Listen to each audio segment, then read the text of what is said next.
Hello friends. இன்னைக்கு நாம பார்க்க போற கான்செப்ட் வந்து பஃபர்ஸ். ஆல்ரெடியே வந்து pH வந்து ஃபினிஷ் பண்ணிட்டோம். அதோட கன்டினியூவேஷனா வந்து பஃபர்ஸ் அப்படிங்கிறது பார்ப்போம். இந்த கான்செப்ட் வந்து சிஎஸ்ஐஆர் நெட்,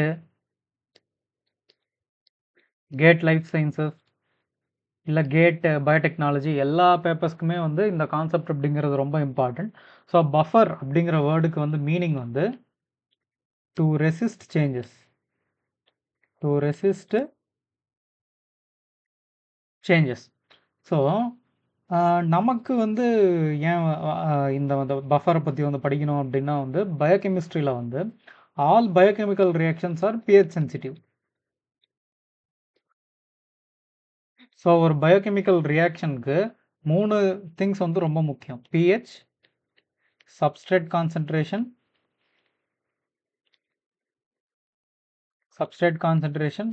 வந்து டெம்பரேச்சர்.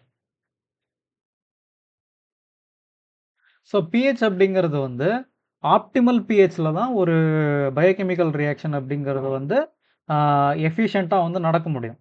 ஸோ அப்போ அந்த ஆப்டிமல் pH வந்து மெயின்டைன் பண்ணணும் அப்படின்னா we need some solution. Those solutions are called buffer solutions. So இந்த பஃபருங்கிற வேர்டுக்கு லிட்ரல் மீனிங் அப்படிங்கிறது வந்து டு ரெசிஸ்ட் சேஞ்சஸ். இப்போ 2 கண்ட்ரி இருக்குது, ஏபி. இந்த 2 கண்ட்ரிக்கு ஒரு பார்டர் இருக்குது அப்படின்னா எக்ஸாக்டாக அப்படியே நம்ம மேப்பில் பார்க்குற மாதிரி இப்போது ஒரு கண்ட்ரிக்கும் இன்னொரு கண்ட்ரிக்கும் வந்து எக்ஸாக்டாக இருக்கணும்னு தான் அவசியம் இல்லை. நடுவில் வந்து பஃபர் ஜோன்னு ஒரு ஜோன் இருக்கும். 2 கண்ட்ரிக்கும் நடுவில் பஃபர் ஜோன்னு ஒரு ஜோன் இருக்கும். அந்த இடத்துல 2 கண்ட்ரியுடைய பார்டர் செக்யூரிட்டி ஃபோர்ஸஸ்மே வந்து பேட்ரோல் பண்ணுவாங்க. ஸோ அது எக்ஸாக்டாக அப்படியே அப்ரப்ட் சேஞ்சஸ் அப்படிங்கிறது இருக்காது. ஒரு பஃபர் ஜோன். அந்த சேஞ்சஸ் வந்து உடனே வந்து மாறக்கூடாது, எக்ஸாக்ட் லைன்ஸ் வந்து இருக்கக்கூடாது அப்படிங்கிறதுக்காக. ஸோ அந்த மாதிரி pH அப்படிங்கிறது வந்து சேஞ்ச் ஆகக்கூடாது. ரீசன் என்னென்னா ஒரு பயோகெமிக்கல் ரியாக்ஷன் ஆப்டிமல் pHல தான் ஃபீஸிபிள். ஆப்டிமல் pHல தான் வந்து ஒரு பயோகெமிக்கல் ரியாக்ஷன் அப்படிங்கிறது வந்து நடக்க முடியும். அது ஏன் அப்படிங்கிறது வந்து நம்ம என்சைம் பற்றி படிக்கும்போது டீட்டெயிலாக வந்து படிப்போம். How pH, substrate and substrate concentration and temperature ஒரு பயோகெமிக்கல் ரியாக்ஷனை வந்து இன்ஃப்ளூயன்ஸ் பண்ணுது அப்படிங்கிறத என்சைம் பற்றி படிக்கும்போது டீட்டெயில்டாக வந்து படிப்போம். ஓகே, இப்போ அடுத்ததாக வந்து பார்க்க போகிறது நெக்ஸ்ட் கான்செப்ட் வந்து எப்படி வந்து இந்த பஃபர்ஸ் அப்படிங்கிறது வந்து ஒர்க் பண்ணுது அப்படிங்கிறத பார்க்க போகிறோம். அதுக்கு முன்னாடி இன்னொரு concept, weak acid, strong acid, weak base,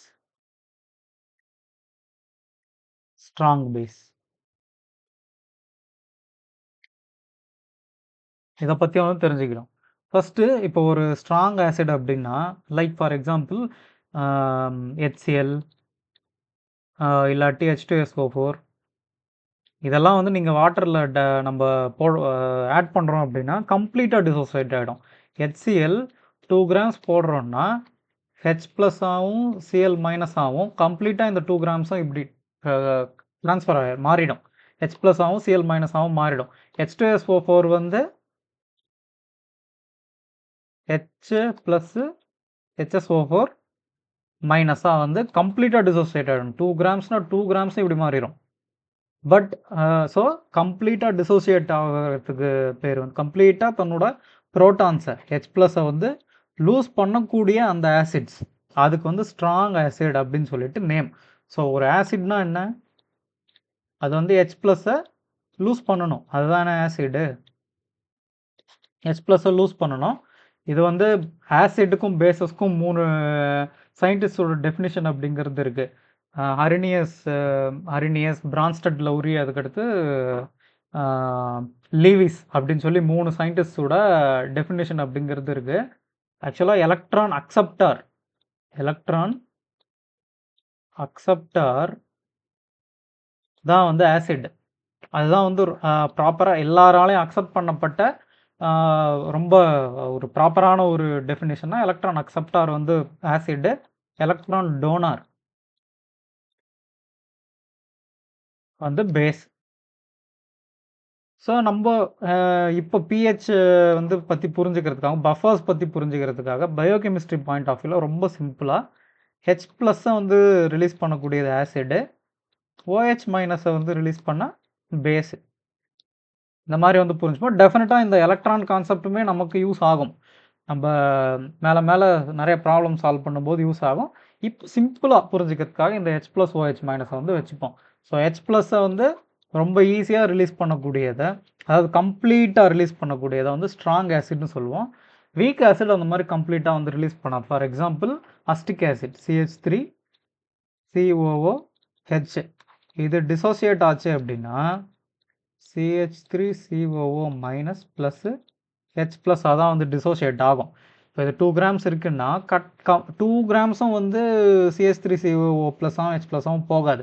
ஒரு சர்டைன் அமௌண்ட், ஒரு எக்ஸ் அமௌண்ட் தான் வந்து போகும். மீதி வந்து இங்கே தான் இருக்கும். அந்த 2 கிராம்ஸ் மைனஸ் எக்ஸ் அமௌண்ட் தான் வந்து equal to concentration of CH3 COOH. புரியுதுங்களா? கொஞ்சம் தான் வந்து போகும். இதுக்கு ரீசன் என்ன? ஏன் இப்படி வந்து வீக்கா இருக்கு அப்படின்னா, அது அட்டாச் ஆகிருக்கக்கூடிய அதோட அட்ஜசன்ட் குரூப்ஸ். ஸோ HClல இந்த குளோரின் அப்படிங்கிறது இந்த ஹைட்ரஜனை லூஸ் பண்ண பின்னாடியும் இட் இஸ் வெரி ஸ்டேபிள் இல்லையா? Clல வந்து லூஸ் பண்ண பின்னாடியும் ஹைட்ரஜனை லூஸ் பண்ண பின்னாடியும் Clங்கிறது வந்து இட்ஸ் ரிலேட்டிவ்லி ஸ்டேபிள். அதனால இதுக்கு அசிடிட்டி அதிகம் கம்பேர் டு CH3COOH. பட் இதே CH3COOHல நீங்க பார்த்தீங்க அப்படின்னா, this oxygen after losing the H+ is not stable. Not stable. It needs hydrogen to be stable. So compare to HCl, அதாவது கம்பேர் டு இங்கே இருக்கிற குளோரினை விட இங்கே இருக்க இந்த ஆக்சிஜன் அப்படிங்கிறது வந்து லெஸ் ஸ்டேபிள் ஹைட்ரஜனை லூஸ் பண்ண பின்னாடி. ஸோ ஒரு மாலிக்யூல் அப்படிங்கிறது after losing the H+, if it is more stable, it will be more acidic. புரியுதுங்களா? லூஸ் பண்ண பின்னாடி நான் இருக்கேன். அப்போ எனக்கு H+ வந்து தேவையில்லை. இல்லைனாலும் நான் ஸ்டேபிளாக தான் வந்து இருப்பேன் அப்படின்னும்போது அதுதான் வந்து ஹைலி அசிடிக்காக இருக்க முடியும். இல்லைங்களா? இந்த HClலையும் CH3COOHயுமே நீங்கள் கம்பேர் பண்ணி பார்த்துக்கலாம். H+ லூஸ் பண்ண பின்னாடியும் CH3COOHை விட குளோரின் வந்து ரொம்ப ஸ்டேபிளாக இருக்குது. அதுக்கு காரணம் குளோரினுடைய அந்த ஆக்டெட் ஸ்டேட்டு அதோட ஆர்பிட்டால்ஸு இந்த மாதிரி நம்ம அவ்வளோ டீப்பாக வந்து பார்க்க தேவையில்ல. So stability after losing the H+, so makes it more acidic. ஓகேங்களா? ரைட். ஸோ இதுதான் வந்து இது சரி. இப்போ இதை பற்றி வந்து ஏன் நம்ம வந்து அண்டர்ஸ்டாண்ட் பண்ணிக்கணும் இந்த வீக் ஆசிட் ஸ்ட்ராங் ஆசிட் பற்றி அப்படின்னா வந்து இப்போது HCl அப்படிங்கிறது வந்து கம்ப்ளீட்டாக H+ ஆகும் Cl- ஆகும் வந்து டிசோசியேட் ஆகிருது. நீங்கள் இவ்வளோ கான்சன்ட்ரேஷன் ஆஃப் HCl சொல்யூஷன் அப்படின்னா வந்து இவ்வளோ pH அப்படிங்கிறது வந்து இருக்கும் அப்படிங்கிறது வந்து கன்ஃபார்ம் இல்லையா? ஸோ 2% HCl சொல்யூஷன் அப்படின்னா 100 ml வந்து 2 ml HCl இருக்குது அப்படின்னா அதோட pH இவ்வளோ தான் அப்படின்னு சொல்லி ஒரு அளவு வந்து இருக்குது. பட் CH3COOH வீக் ஆசிட் அப்படிங்கிறதுனால CH3COO- ப்ளஸ் H+ கம்ப்ளீட்டாக டிசோசியேட் ஆகலை அப்படின்னும்போது இட் இந்த வீக் ஆசிட் இந்த மாதிரியான வீக் ஆசிடுக்கு வந்து ஈக்லிபிரியம் ஸ்டேட் வந்து பாசிபிள் இல்லையா? ஸ்டேட் ஆஃப் ஈக்லிபிரியம் அப்படிங்கிறது பாசிபிள். லைக் நான் இப்போ இந்த இடத்துல H+ அதிகமாக ஆட் பண்ணுறேன், இல்லாட்டி CH3COOH இப்போ வந்து ஒரு சொல்யூஷன் இருக்குது, அதில் அது வந்து அசிட்டிக் ஆசிட் சொல்யூஷன். அந்த அசிட்டிக் ஆசிட் சொல்யூஷனில் நான் வந்து H+-ஐ வந்து ஆட் பண்ணுறேன். நான் pH லெக்சர் எடுக்கும்போதே சொன்னேன், இந்த லீச் பிரின்சிபல் பற்றியெல்லாம் நம்ம பேசியிருந்தோம். பார்க்காதவங்க அந்த லெக்சரை வந்து பார்த்துட்டு இதை பாருங்கள், இன்னும் நல்லா புரியும். இப்போ ஒரு அஸ்டிக் ஆசிட் சொல்யூஷன் இருக்குது அப்படின்னும்போது நான் H ப்ளஸை இங்கே ஆட் பண்ணுறேன். ஆட் பண்ணும்போது என்ன நடக்கும்?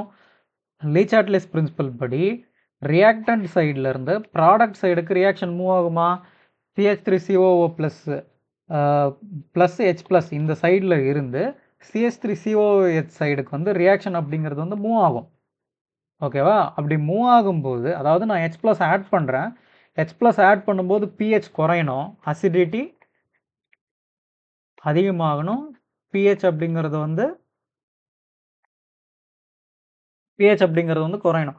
pH 7க்கு கீழே போனால் தானே ஆசிடு. ஸோ H ப்ளஸ் அதிகமாக ஆட் பண்ண கான்சன்ட்ரேஷன் ஆஃப் H ப்ளஸ் அதிகமாகும், pH கம்மியாகும், அசிடிட்டி அப்படிங்கிறது வந்து அதிகமாகணும்.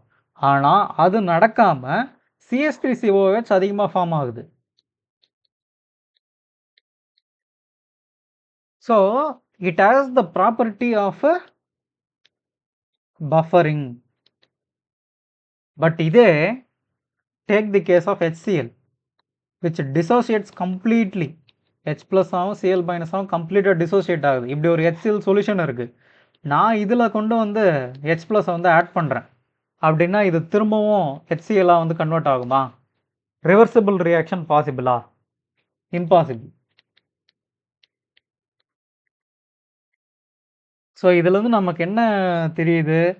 இப்போ ஒரு பஃபர் சொல்யூஷன் மேக் பண்ணணும் அப்படின்னா, இல்லை இப்போ ஒரு பஃபர் இருக்குது அப்படின்னா அங்கே டெஃபினட்டாக வீக் ஆசிடோ வீக் பேஸோ கட்டாயமாக இருக்கணும். வீக் பேஸை வச்சு பேசிக் பஃபர்ஸை ஈஸியாக ப்ரிப்பேர் பண்ணலாம். வீக் ஆசிடை வச்சு ஈஸியாக அசிடிக் பஃபர்ஸை ப்ரிப்பேர் பண்ணலாம். அசிடிக் பஃபர் அப்படிங்கிறது வந்து பிஹெச்சை ஆசிட் ரேஞ்சில் பிஹெச்சை மெயின்டைன் பண்ண அசிடிக் பஃபர் யூஸ் ஆகும். வீக் பேஸ் வந்து பேசிக், அதாவது பேசிக் பஃபர் வந்து பேசிக் ரேஞ்சில், அதாவது பிஹெச் அபோவ் 7 அண்ட் பிலோ 14 அதில் இப்போ நீங்கள் ஒரு சொல்யூஷனோட பிஹெச்சை மெயின்டைன் பண்ணணும்னா அதுக்கு பேசிக் பஃபர் அப்படிங்கிறது வந்து யூஸ் பண்ணிக்கலாம். ஸோ இதுதான் வந்து பேசிக் கான்செப்ட்.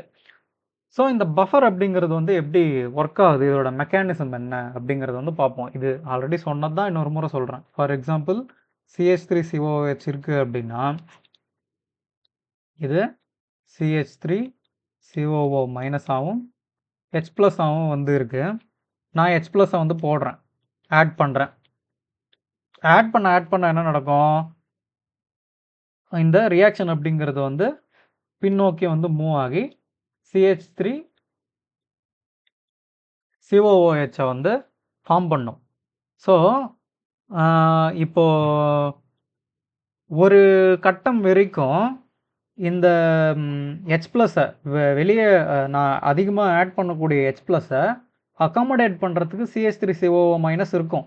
நான் ஆட் பண்ண இப்போ ஒரு H ப்ளஸ் நான் ஆட் பண்ணுறேன்னா ஒரு CH3COO மைனஸ் அப்படிங்கிறது வந்து என்னவா ரிவர்சிபிள் ரியாக்ஷன் நடந்து CH3COOH கன்வெர்ட் ஆகும் இல்லையா?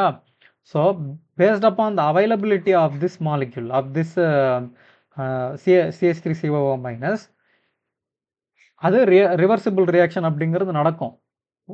அது வரைக்கும் pH அப்படிங்கிறது மாறாது.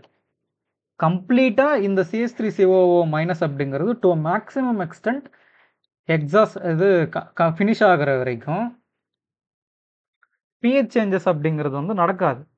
லைக் ஒரு ரப்பர் பேண்டை வந்து ஸ்ட்ரெச் பண்ணுற மாதிரி தான். ஒரு ரப்பர் பேண்ட் இருக்குது அப்படின்னா ஒரு பாயிண்ட் வரைக்கும் ஸ்ட்ரெச் பண்ணலாம். அது வந்து நீங்கள் ஸ்ட்ரெச் பண்ணுறத திரும்பவும் வந்து அப்போஸ் பண்ணும் இல்லையா? நம்ம ஒரு டைரெக்ஷனில் ரப்பர் பேண்டை ஸ்ட்ரெச் பண்ணோம்னா அது இன்னொரு டைரெக்ஷனில் வந்து அதை அப்போஸ் பண்ணும். பட் சர்டைன் பாயிண்ட்டுக்கு மேலே நம்ம ஸ்ட்ரெச் பண்ணும்போது பிரேக் ஆகிடும். அதே மாதிரி தான் இங்கேயும் நீங்கள் ஒரு அளவு வரைக்கும் நீங்கள் ஆசிடை ஆட் பண்ணிகிட்டே இருக்கீங்க அப்படின்னாலும் இது வந்து ரிவர்சிபிள் ரியாக்ஷன் நடந்து pH சேஞ்சஸை வந்து ரெசிஸ்ட் பண்ணும். Not only H plus, you can add CH3COO minus also.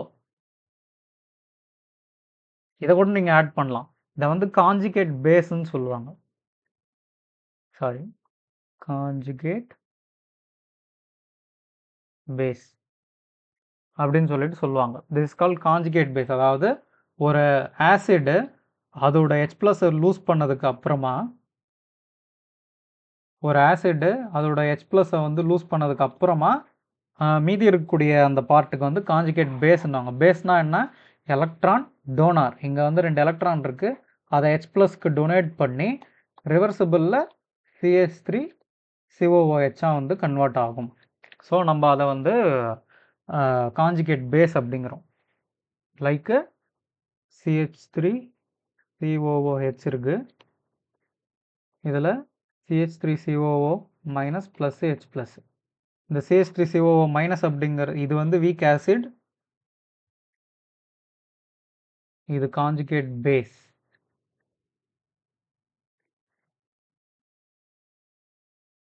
இது வந்து proton. After losing the H+, a weak acid becomes a conjugate base. ஒரு ஆசிட் இப்போ வீக் அப்படின்னா அதோட கான்ஜுகேட் பேஸ் ரொம்ப ஸ்ட்ராங்காக இருக்கும். ஐ அகைன் ரிப்பீட், ஒரு ஆசிட் வீக் ஆசிட் அப்படின்னா அதோட கான்ஜுகேட் பேஸ் ரொம்ப ஸ்ட்ராங்காக இருக்கும். இதே வந்து நம்ம ஒரு வீக் பேஸ் எடுக்கிறோம் அப்படின்னா அதை என்ன ப்ரொடியூஸ் பண்ணோம்? கான்ஜுகேட் ஆசிடை ப்ரொடியூஸ் பண்ணோம். இந்த கான்ஜுகேட் ஆசிட் அப்படிங்கிறது வந்து ரொம்ப ஸ்ட்ராங்காக இருக்கும். இப்போ இந்த பஃபர் சொல்யூஷன்ஸ் வந்து எப்படி ப்ரிப்பேர் பண்ணுறது, அதுக்கு ஏதாச்சும் வந்து ஈக்குவேஷன் இருக்கா அப்படிங்கிறதெல்லாம் வந்து நம்ம அடுத்த கிளாஸில் வந்து பார்ப்போம். இது வரைக்கும் உங்களுக்கு இருக்கக்கூடிய டவுட்ஸை வந்து கட்டாயமாக கமெண்ட்ஸில் வந்து போடுங்க. நான் எல்லா கமெண்ட்ஸ்க்கும் ரிப்ளை பண்ணுறேன். So thank you.